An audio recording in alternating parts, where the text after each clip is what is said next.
guess we should hear from you. Why now? Yeah, happy to announce I've signed a 5-year deal with the club. Big day for the footy club, and excited for everyone to have me around the footy club for another 5 years, so well done. Obviously, finishing up at the end of this season, amongst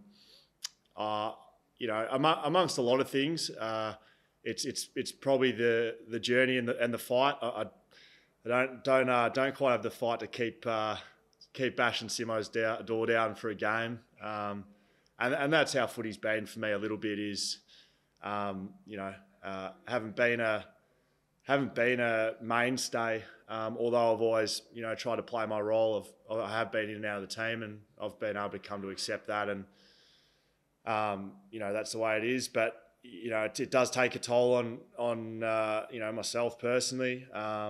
It's always been a fight, and I've loved that. I love competition. Love having honest conversations, and it's been fantastic at this footy club especially. But now's about the time that's right. Spend more time with the family. Got one little fella at home and another one on the way. Boy or girl, unsure yet. So got some businesses as well. So I'll put a bit of focus into that, and might run around at Waffle next year, but we'll see how we go. Will you miss it?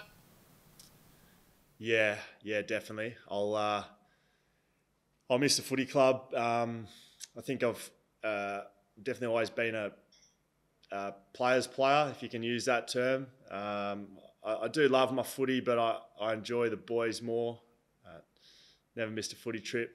Been a fines master for 3 or 4 years now, and that, although it might sound a little comical, they're the sorts of things that I'll miss, is being around the boys, watching guys develop.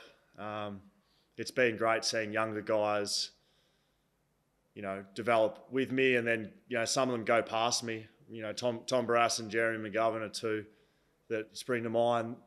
They were both a couple of delinquents when they got to the club.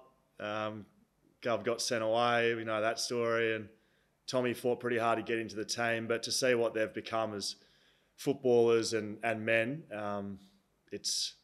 I'm certainly proud of that. I feel like I've had a bit of a part. I mean, I've taught them everything they know, really, especially Gov.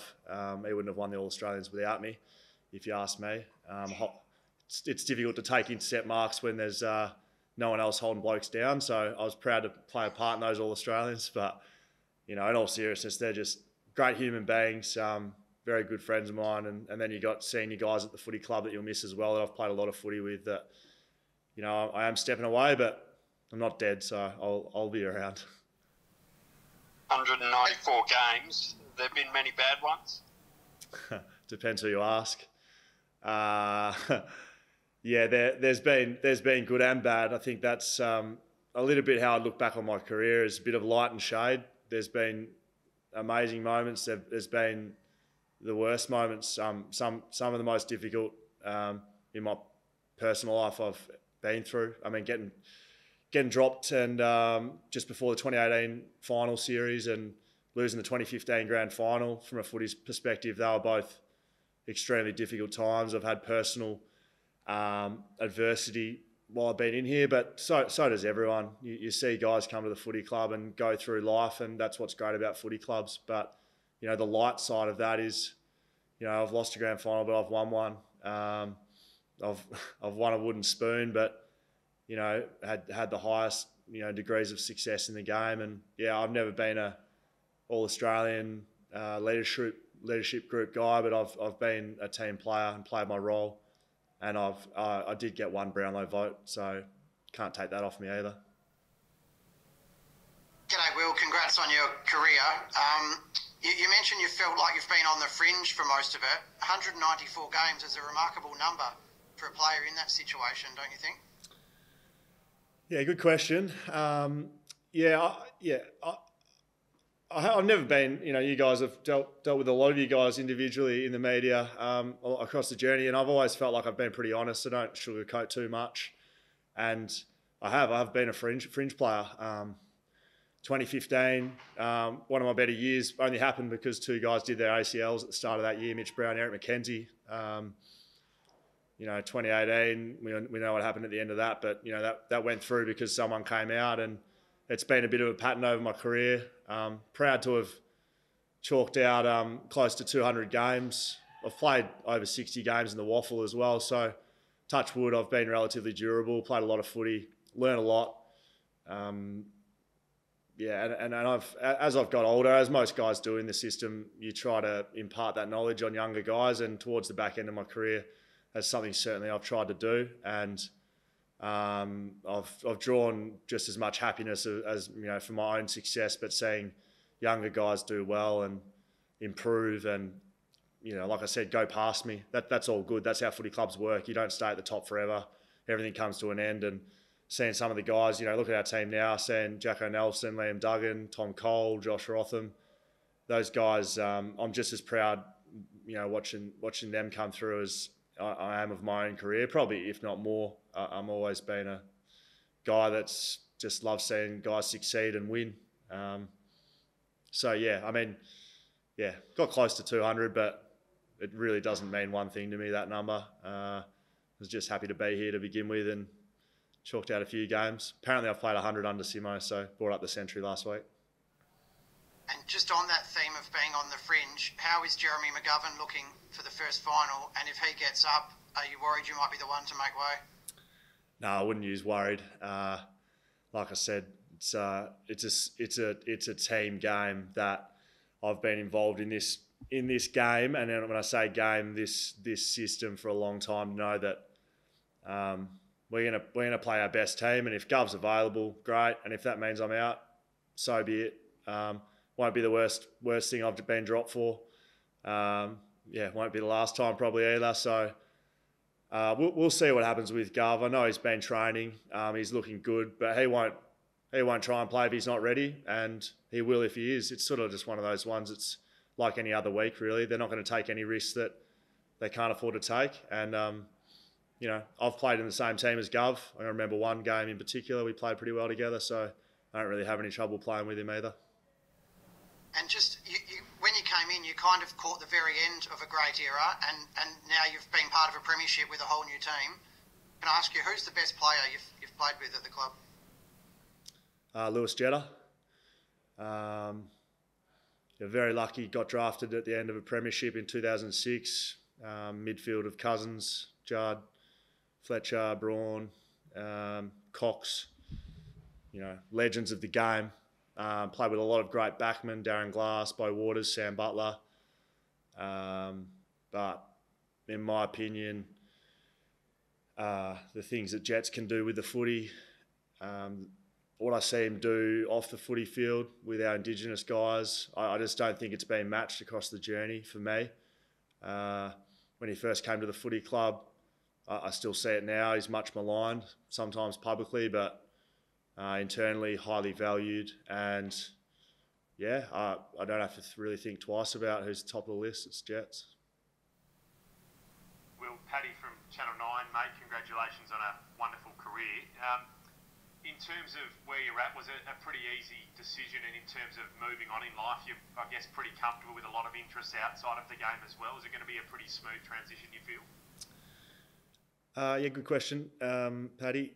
Look, I don't think stuff like this ever smooth. I've been in this game for 14 years now, and like anything, if any of you guys decide to hang the boots up from what you're doing, it's a tough thing to go through. It's been difficult working through, but I feel more comfortable now at the end of this year than I did last year. I potentially didn't go around this year. Last year it was publicised, this year's been the hardest of any year I've ever played because of the external stuff, but it's also been probably the most I've ever grown. Coming back to your question, I've got interests outside of footy, always have. Got a couple of businesses, one in particular with Chris Marston, just about to launch a new website and app with him that sells wine, small batch wine. Heroes and Comrades, you can run that on Channel 9 if you want, Paddy. Heroes and Comrades, we're putting a lot of time and effort into that, and that'll form a bit of what I do next year. I'd love to be around the playing group and do some stuff with the footy club as well. So we'll see if Nizzy wants to give me a job here. I got to work pretty hard there, and then I've obviously done a bit of media work along the journey that I'd really love to get into some media work. Whether that, I'm not sure what form that'll be and how that'll look, but I'll definitely be active in that space next year. So I've always been quite busy as a footballer outside of the game, and I guess I'm just taking footy away from it now, and maybe be able to put a bit more time into that. And I think my wife will be happy a bit more time into the family as well.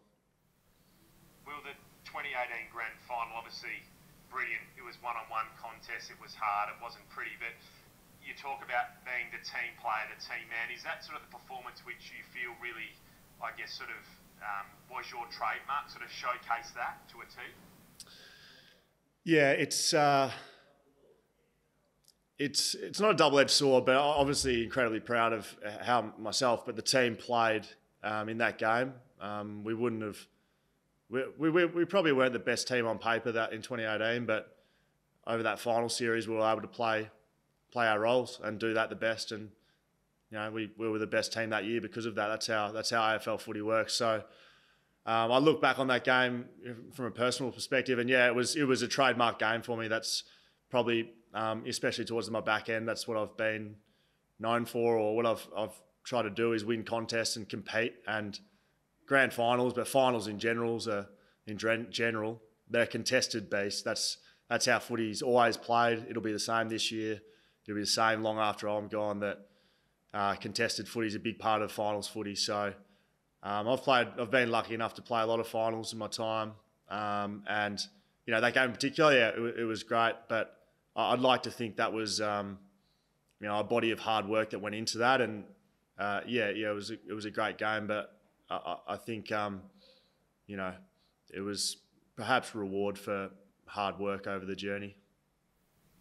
And just another one, just in terms of the things that you love, you talk about the mateship and seeing these young players grow and go past you, but what are some of the things, or one thing in particular, that you won't miss from being in the AFL system? Good question. I think a typical answer would be the scrutiny, but I think that just comes with the game, and that's media, but that's the public, that's internally. There's a lot of pressure. It's a high pressure game that we're judged not only weekly by performance, but we're judged every training session. I would say right up there with the military and doctors and nurses in terms of any mistake, and it's potentially you're losing your job there for at least a bit. It's and certainly not as much on the line as some of those other occupations, but it's high pressure and you've got to perform. And although I enjoy that, I think I'll enjoy a break from it, certainly. And I guess being out of the AFL system as a player, not that I've been opinionated, but I like to think that I can have an input probably in that social forum, in that media forum, that perhaps I haven't at times been able to, fully discuss how I feel about things. So I'm looking forward to that. Will, and just, sorry, one final, mate. You talk about, if you make a mistake, it could be career over for a little while, or, out of the side. I guess one of the ones that you could say potentially a mistake was earlier this season on the Gold Coast when you had the run in there with the game in Port Adelaide, and Simo took you off and he took the phone. What did he say to you, and did you think that then could have been the last time that you were playing for the Eagles? Yeah, that's spot on there, Paddy. Well, it's not ambiguous. I headbutted a player on the field, and at the time I was honest about it. Huge mistake, poor leadership, and it was definitely a huge motivator for me to get back in the team at the end of this year after that incident. I've always been one to play on the edge. I don't hide from the fact that I like a bit of niggle. I like competing, and I think for the vast majority of my career, I've stayed behind the line, but I overstepped it that day, and I don't think that would have been a good way to go out. I certainly, just my overall legacy, I think, was tarnished a little bit, and it took me a long time to get back into the game. But that was a huge motivator for me, and I think the last couple of weeks probably better sums up my career than the first part of this year. There was a lot going on, but there's no excuse. The last couple of weeks, played my role, contested footy, saved goals. That's how I'd like to be remembered.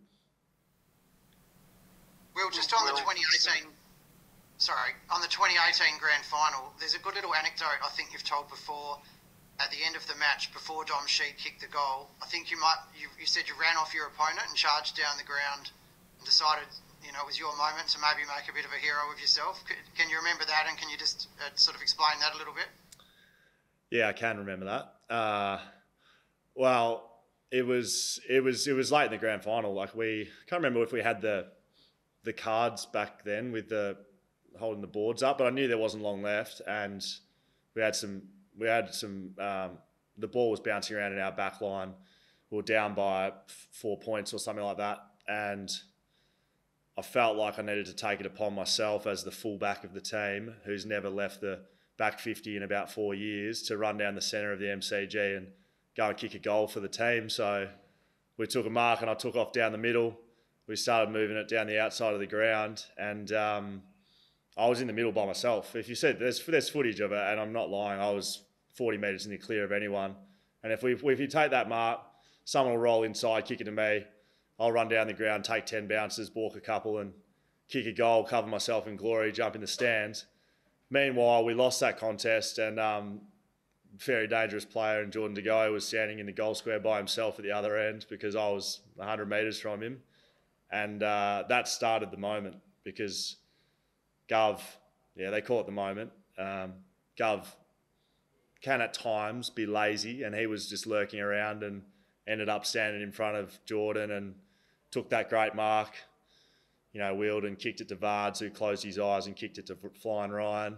And Dommy Sheed, who knows if it was a free kick, but took the mark and kicked the goal. So, look, as far as I remember, without me running down the middle trying to be a hero, that doesn't happen. So take what you want out of that. I just find the psychology of that quite interesting. So there was no type of instruction or suggestion from anybody. You kind of weighed up the situation and decided it was a punt you needed to take. That's a good question. No, there's nothing in the game plan that says get the fullback to run down the middle with 2 minutes left in the grand final. We don't spend a lot of time discussing that during the year, but in all seriousness, my experience in the game, and that's not just experience playing, but watching a lot of footy. I watch 6, 7, 8 games of footy a week. Big fantasy player. I know how games are won and lost. So it was an educated decision to run down the ground, and I'd back Jack Darling in to take a mark against a couple of Collingwood players, and that's the situation it was in. So if I was a gambler, it was probably a good bet, but it didn't quite pay off, and could have been, but could have been potentially bad, but it wasn't. That's how footy goes, and that's how life is. So, that was my own call. I don't think Simba had much to do with that. Scully, mate, you've spoken about you sort of being a role player, and I guess coming into the side to play a role. What's the key to that? You've been able to do it so well, and it's something that being coming in and out of the side and then taking your opportunity when you do get it. I mean, what do you have that maybe some other players don't, because it's not something that a lot of people have been able to do consistently? Honestly, it's mental. Yeah, I've seen a lot of talented, physically talented, gifted guys come in and out of the club and in and out of the league. It's a mental side of the game.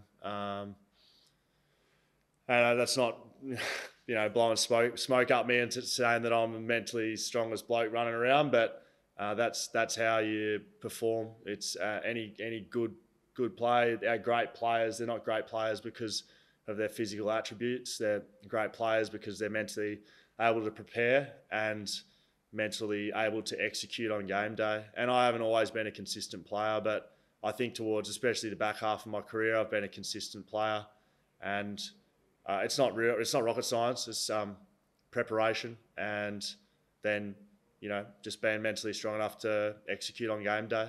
There's nothing special about it. one more. How's it been sort of talking to your teammates about the decision to call it quits? Has it been straightforward? Has it been emotional? I guess you hoping there's still a little bit of a journey ahead still. Yeah, I mean, obviously I'm not retiring today. We've got the final series ahead of us, so I did want to get in front of them and speak to the boys. Like I said earlier on, it's the biggest part of being at the footy club for me is, earning and playing with that for that respect from the boys. So I spoke to them this morning. It was difficult. I was quite rattled and never too nervous talking in front of people, but I was quite nervous coming into that, and not nervous about speaking, but just nervous about I just wanted to say what I wanted to say. I wanted to get out of my mouth what I was thinking, and I've had a bit of feedback. Apparently I did not too badly, but there was a bit of a quiver when I started talking about what the boys meant to me, and not, emotional or not emotional. I got close, but didn't quite get me. I've seen a couple of guys over the years. It's a difficult thing to do, so I tried my best. It was good, though. Hang on 2 seconds, guys. Hey, Stapes. Shh. Sorry, boys. Scully, Lockie from GWN7. You've probably got a stronger relationship with the fans than most other players in the league through your social media and the podcast over the years. Do you have a message now for the fans? Yeah, I've got to fire the social media back up. Like I said, being in a footy club, I mean, you're starting to see it more from some of the boys on social media that can be quite vocal. But I mean, myself and the footy club, we're quite a conservative club, and I've enjoyed that. Don't want to ruffle too many feathers socially, but I think stepping away from it, not that I'll be ruffling feathers, but you'll hear a bit more of what I've got to say. And like I said, I do want to step into that media space a bit. So whether that be with a podcast, which I potentially will do, and a bit of radio or TV work along the way.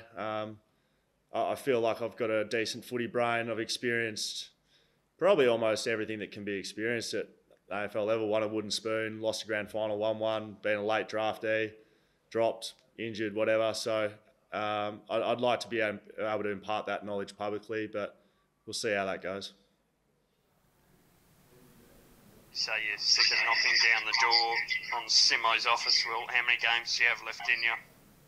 Well, if we're talking about this year, I've got 4 left in me by the sound of things. I physically feel probably as good as I've felt in a long time. This pre-season was one of my better ones in terms of coming out the end of it. It was in great nick, and COVID probably knocked me around a bit. If I'm honest, I didn't come back in the best condition after that layoff we had, so I had to work bloody hard during the season to get just my overall fitness right, and it was ended up being good timing coming back into the team in the back half of this year, or back quarter of the year.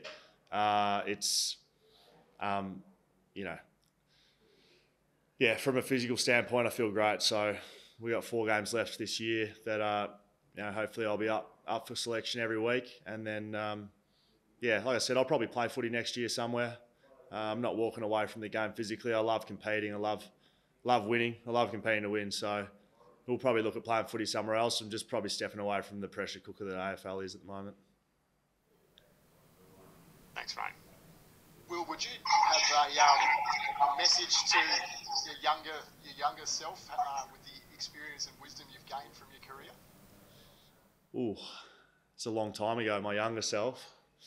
I've certainly learnt to control what I can control and think about what I can control rather than getting carried away with the ups and downs of what life and footy brings. So if I was speaking to my younger self, it would be, don't get too carried away with the ups and downs. Just, it's never as good as it seems, never as bad as it seems, and keep going. But if you told a 17-year-old Schofield that, he'd tell you to piss off. So good luck with that. I've still have a stubborn guy, but I was very stubborn back then. So I don't think a young Schofield would take too much advice from a 31-year-old fossil like me. All right, guys. Very entertaining as always, Scully. Hey, Trav, can I just thank a few people while I've